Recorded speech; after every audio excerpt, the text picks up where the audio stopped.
Yeah. Good morning, good morning, good morning, good morning, good morning, good morning, good morning, good morning, good morning. Welcome to another edition of the news from the Freight Trapping Podcast. Come and talk to me. I really wanted to eat. Come and talk to me. Let's talk. Come and talk to me. I really want to meet you. I really want to meet you. Come on, let's talk. Let's talk. Look here, man. Let me tell y'all something, bro. Let me tell you something. Let's talk. I'm not going to be here long. Let's talk. Look. The ELDT ain't going nowhere. And let's get something a little cleared up. And like I said, I still have to do a little research on something. So for all you fellas and ladies that were trying to get your CLP before the deadline, from my understanding and just from my thoughts, the test that you passed, and I could be wrong, but you're going to have to call FMCSA, and I don't even, to get the ruling on this. The test that you've already passed will be on file. Now, how long they'll be on file, I have no idea. How long it takes you to go through a ELDT training course, I have no idea. How long it takes you to get back in there and begin taking your tests again, I have no idea. Because everything you study, everything you do, the modules that we have in our school, in our training facility that we administer, it all depends on how fast and how well you retain knowledge. We put no time limit on how fast you pass the modules. There are 48 modules that you have to pass by 80% or better. Because, see, we're not going to get caught up because you want to get this certificate. We're going to make sure we got a paper trail that FMCSA say, hey, we trusted you guys to administer this training, give out these certificates.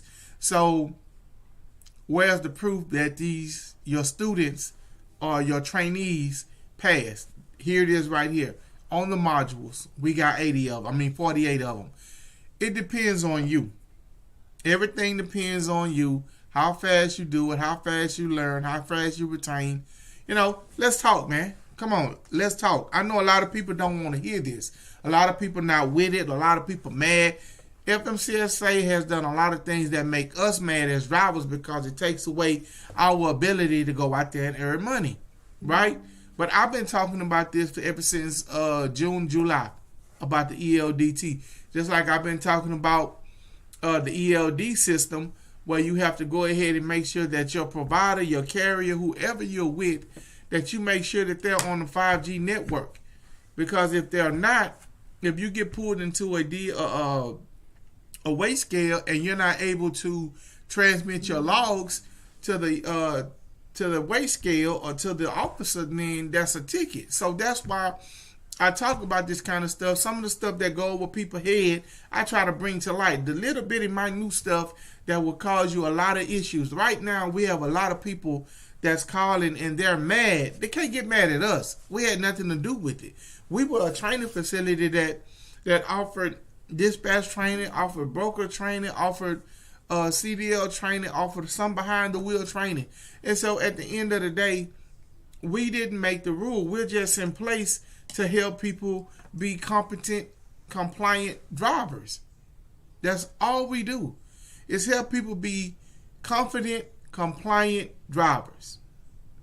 We teach confidence, we teach compliance, we teach maneuvering, we teach, and we talk to. Man, I had people who called me and we just talked. And my advice was, hey man, when you get your CDL and you get it in hand, go ahead and get your hazmats done. But see, people don't want to do that. Oh man, I ain't paying no $70 to get no hazmat. I ain't hauling them no way. When I first got my license, I never hauled hazmat for almost 8 years. I never hauled hazmat. But guess what? It was on my license because I knew that I'm always trying to level up. Leveling up to hazmat, like people say, oh, the pay ain't no different. Yeah, the pay ain't no different, but guess what? The headache is. The headache is much different from having a hazmat on your license and not having hazmat on your license. Just like the headache different from having a tweak and not having a tweak. So I advise them, man, get all of the hazmat you can when you first get your license. That way you don't have to keep backtracking. Now you have drivers that are on jobs that haul hazmats that now they're telling them before when they didn't require them to have it. Now you can't run this route because you don't have a hazmat. Now they're calling us trying to figure out how much is it to get the hazmat on your license. Because when you upgrade your CDL, you also have to go through training out. Hazmat. You also have to go through training out. That's not our fault. I'm here to help, bruh. I'm here to give you guys a guidance. And before all of this went down, you didn't want it. You didn't want the guidance. You want to do your thing, and now that it's here, now you want us to make your life easy. I've been trying to do that before it even got here. I've been trying to help you make your life easier before it got here. But see, some of y'all don't believe fat meat greasy. Some of y'all don't believe that fire hot. But you keep going over there, touching it. Wanting to check the flame, wanting to check the temperature.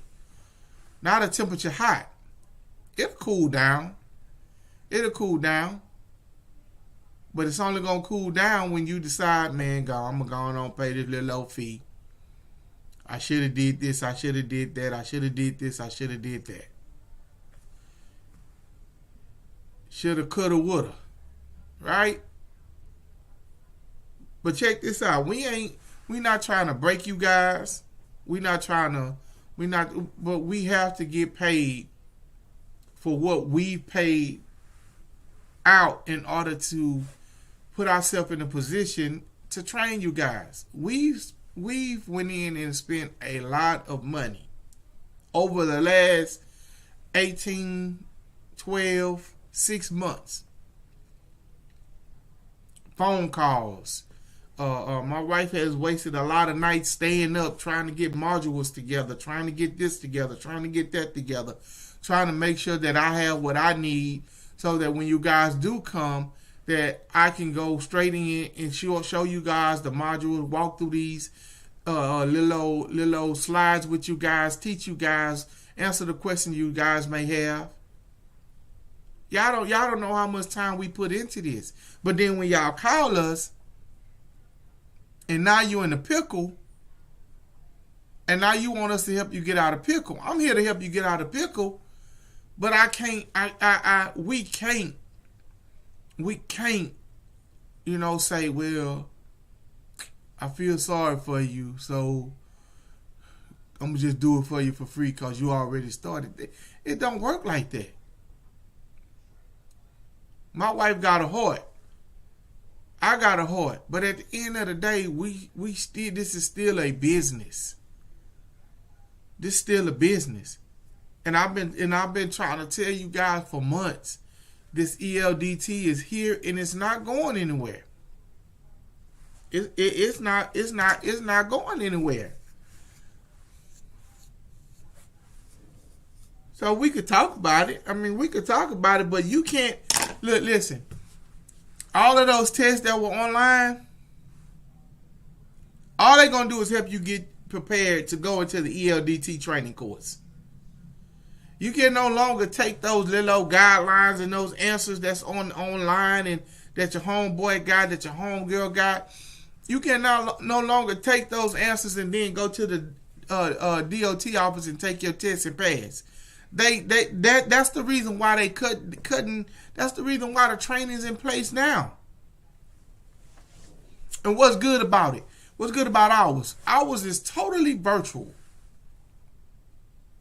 Right now, we're only offering one side of it, which is a theory part of it, which is helping you to obtain your CLP.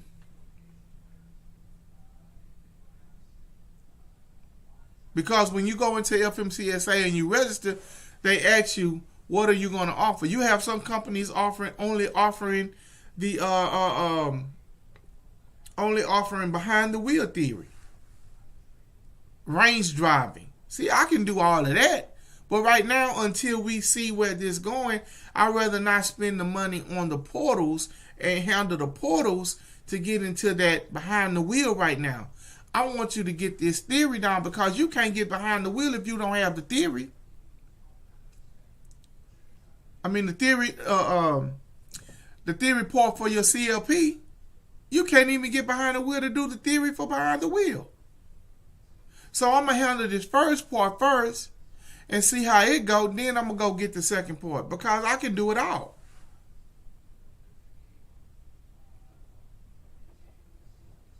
But y'all got to roll with us, right? Y'all got to roll with us. Y'all got to roll with us. Y'all got to know that we not here to make your lives no any harder than what it already is. I'm trying to make this as smooth and cool as possible. And I'm going to just share this with you. I'm going to share this with you. And so that you can see that I'm not playing, man. I'm going to give it to you. I am going to give it to you. So I'm going to just share. I'm going to share the screen. See if I can make it bigger. All right. Make it bigger.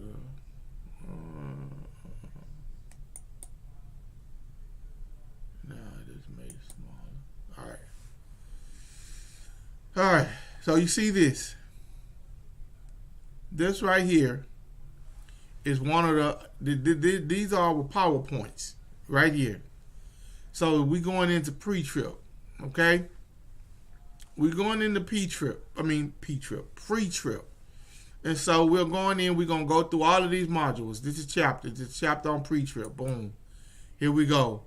We checking the trucks. We giving you an introduction, doing the classroom time. And the objective is to, upon completion of this lesson, you will be able to conduct an accurate and efficient pre-trip, explain when on the road inspection is required, complete a proper post-trip, explain when a driver vehicle inspection report DVIR is required and how to complete one.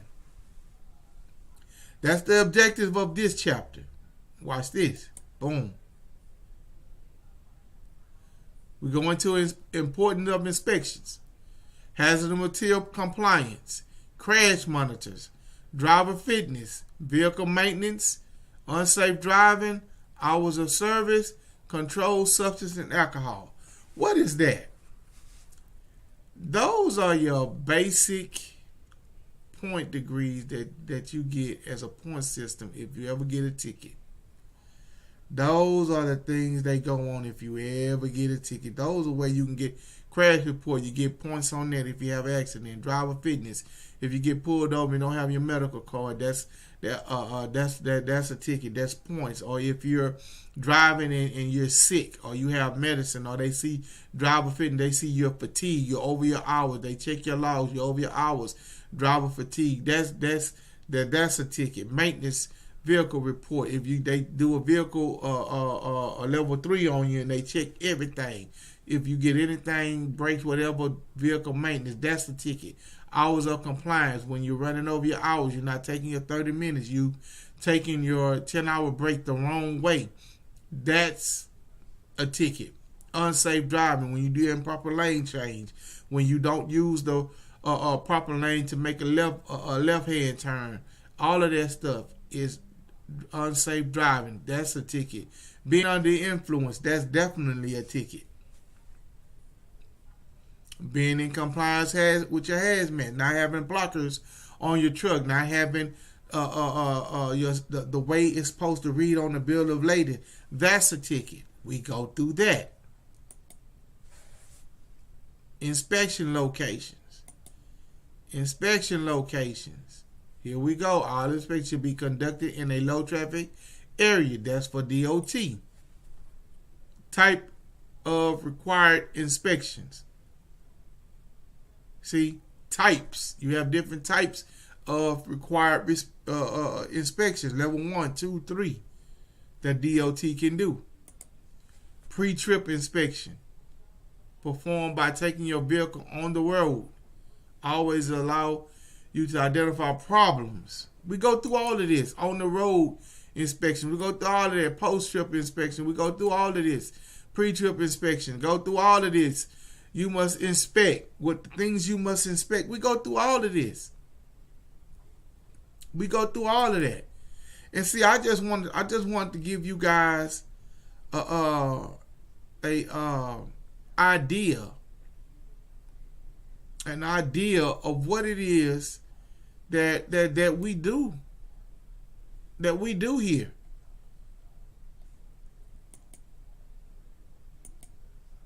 The 5-step pre-trip inspection.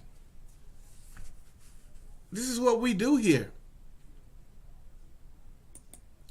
And so at the end of the day, man, I mean, my wife has worked hard to get this stuff set up, to put us in position, because I am the trainer. She manages everything back office. She manages all paperwork. She manages all enrollment. She manages all registry. Eventually, I'm going to help her with all of that.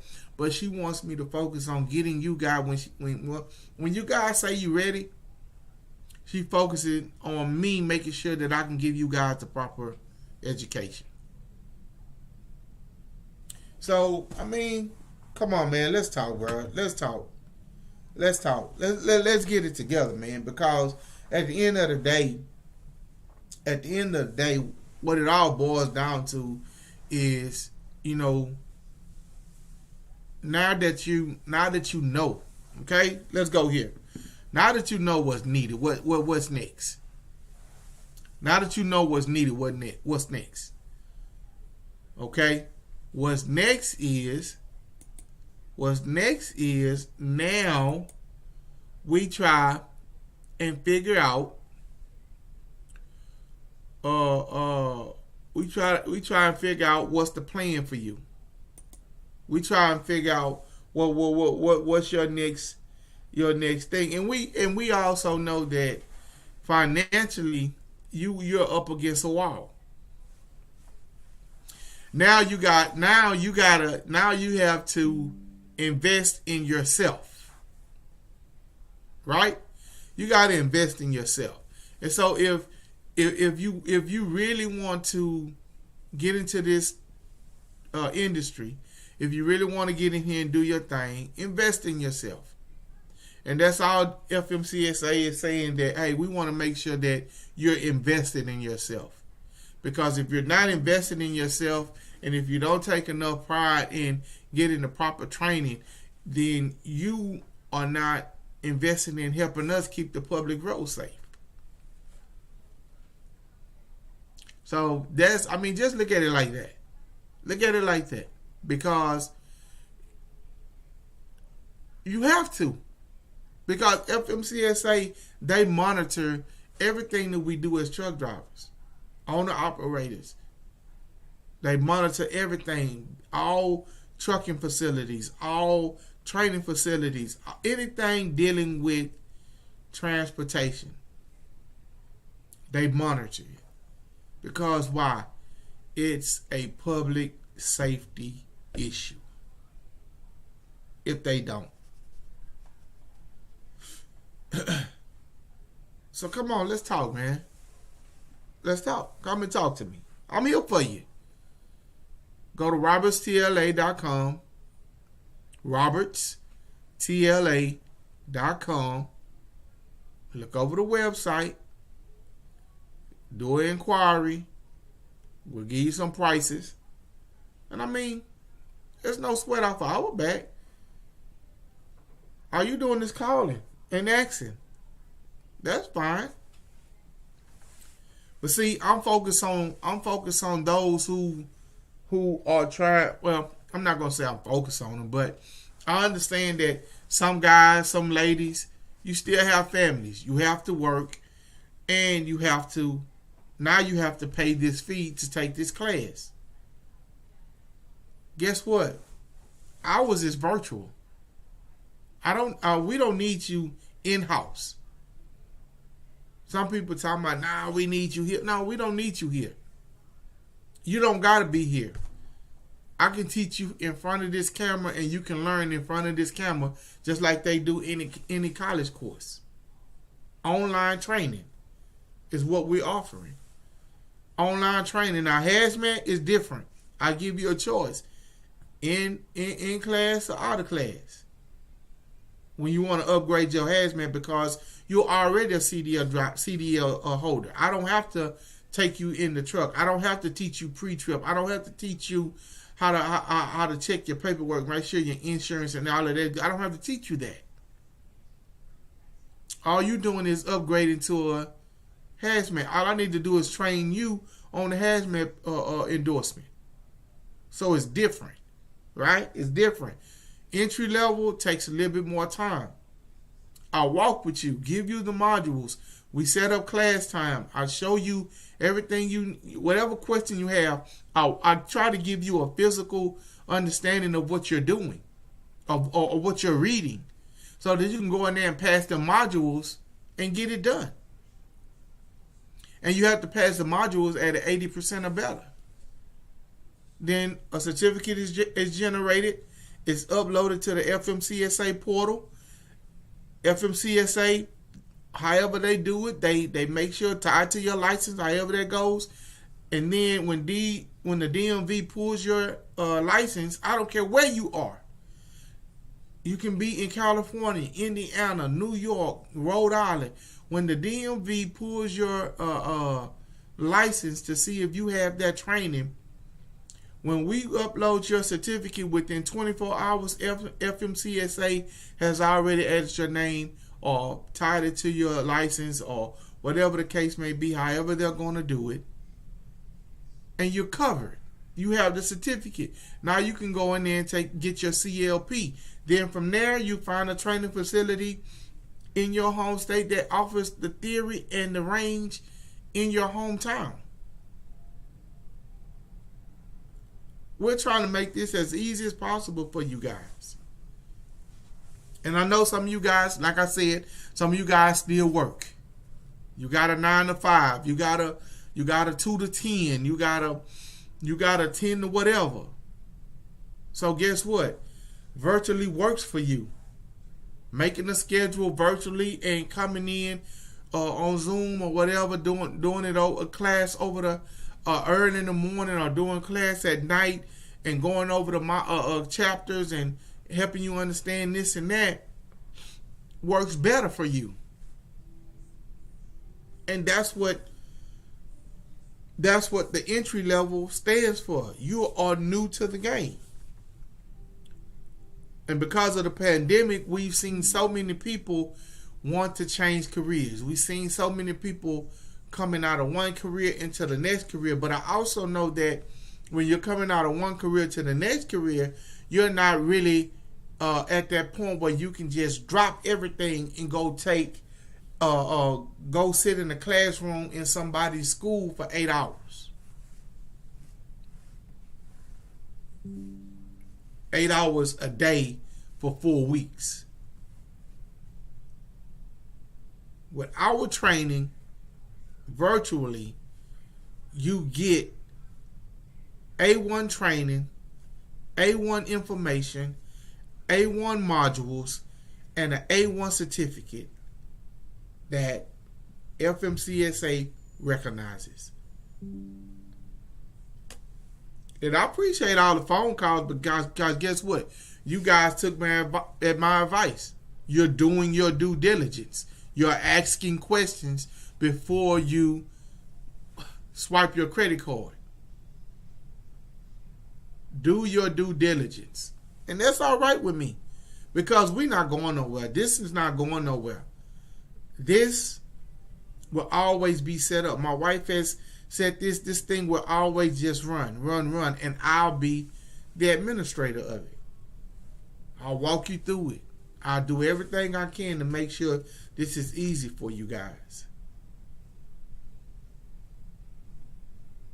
So all you got to do is make your mind up and say, damn, they affordable. And I know what it is, y'all. You mad right now because you mad. You mad right now. You mad right now. You mad right now because they've come up with another way, another hurdle for you to jump. Getting into this industry, that's how it goes. We were mad when they came up with the ELD, right? Electronic log device. We were like, man, y'all messing with our money, man, and ain't nobody gonna be. Well, we was huffing and puffing, man. I know I was, cause at that time I was a runner. I was like, let's go, drop, let's go, load me, unload me. Where my next pickup? All right, I'm back home. I'm heading back home. But then with the ELDT, it made sure you were getting your 10-hour break in. Now, with this other rule that came into effect, what was it? Almost 8 years ago? Maybe 6. That you have to take a 30-minute break every 8 hours. That rule came into effect.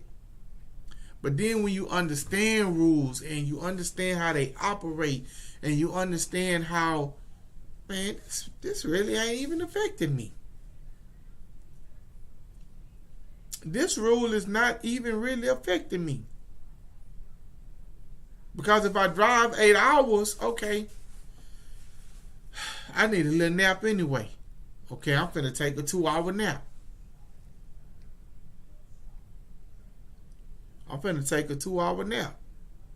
So then I start driving again. Okay, and I'm where I want to be. I'm where I want to be. So let me go and get these 8 hours. When you took that 2-hour nap, you knocked out your 30-minute break, and you knocked out 2 hours off of your 10-hour of rest that you are required to take. You killed 2 birds with 1 stone. See, y'all didn't even know that. Y'all didn't even know that, did you? See, because once you get into it and then you start asking questions and you start getting an understanding of the rule, and when you start getting an understanding of the rule, things become clearer because people like me go in and do the research. People like my wife, they go in and make phone calls. They do the research. They ask questions. They want to know this. They want to know that. What do we need to do to be in compliance? And that's my wife's first question is, what do we need to do to be in compliance? Because whenever they say you're out of compliance, you got a problem. You got an issue.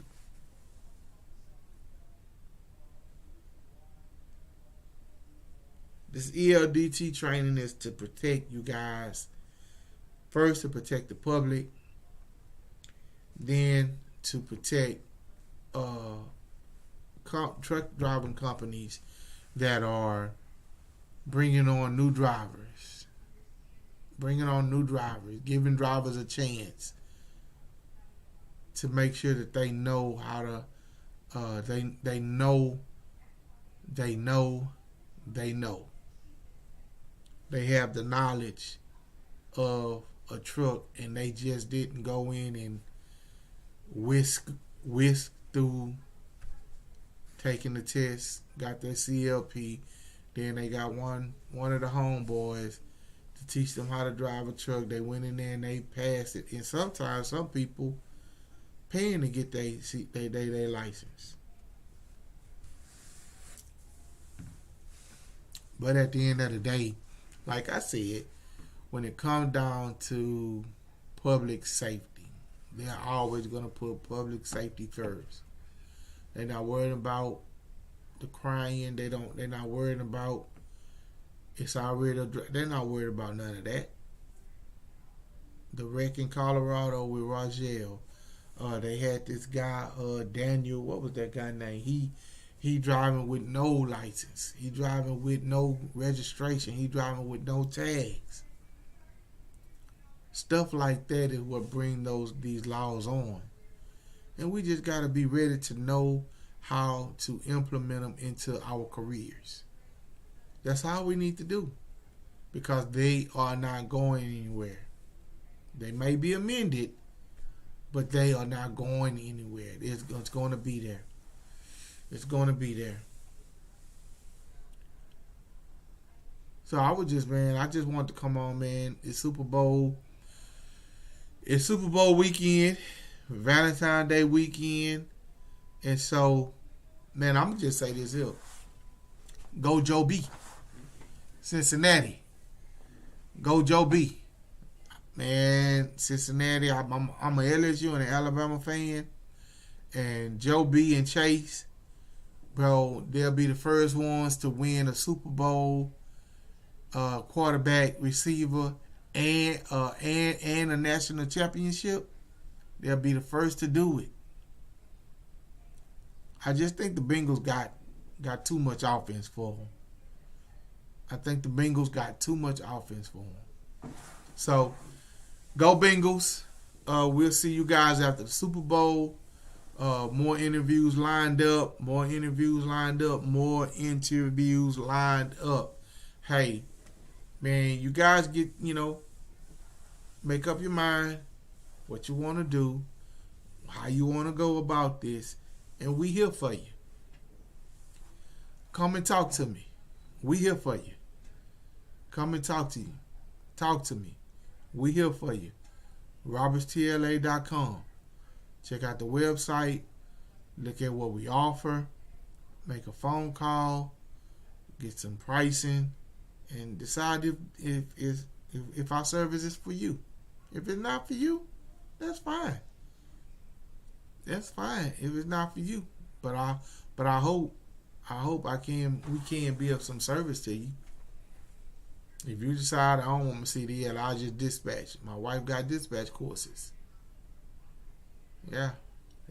Go check out the website, man. You guys have a nice, blessed day. And don't be a stranger to the Freight Trapping Podcast.